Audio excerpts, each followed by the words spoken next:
من طفولتنا وإحنا بنشوف أميرات ديزني على إنهم بنات صغيرين، سندريلا، سنو وايت، إيريال، لكن الحقيقة مختلفة تماماً.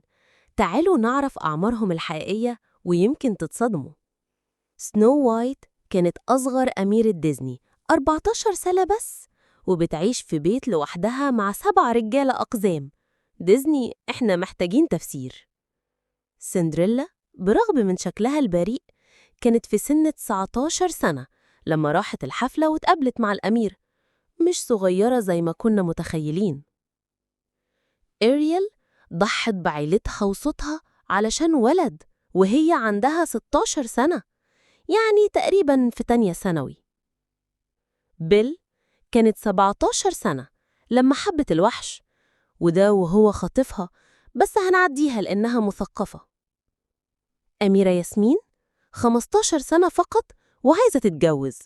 نرجع نقول ديزني عايزين نتكلم. مولان كانت شجاعة لدرجة إنها طلعت حرب بدل أبوها وهي لسه عندها 16 سنة، بطلة بس صغيرة قوي برضو. تيانا كانت أنضجهم تقريباً، 19 سنة وعندها هدف تفتح مطعمها الخاص، على الأقل عندها طموح مش جواز بس. بوكاهانتس كان عندها 18 سنة وكانت بتحل مشاكل بين شعوب.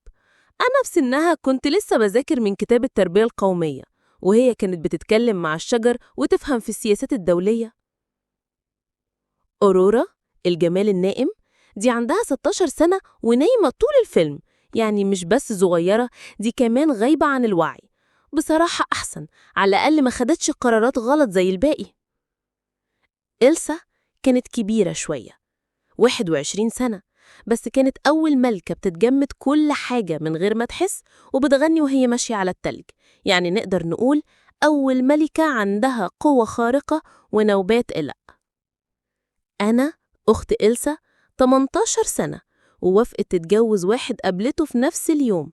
دي مش أميرة، دي محتاجة تتفرج على كام فيديو توعية على العلاقات السامة. رابونزل كانت محبوسة 18 سنة في برج، يعني عمرها كله حرفياً، ولما نزلت أول حاجة عملتها أنها وثقت في حرامي. سبحان الله على العفوية. ماريدا 16 سنة ورافضة تتجوز أي أمير. مش بس كده، دي قلبت أمها لدب ومش فارق معاها.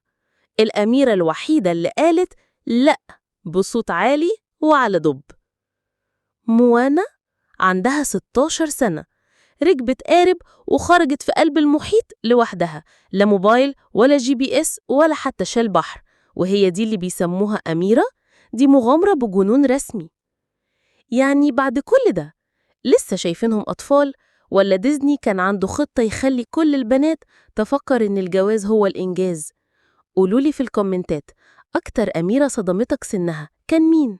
واستنوا الفيديو الجاي، فيه مفاجآت أكتر من فستان سندريلا.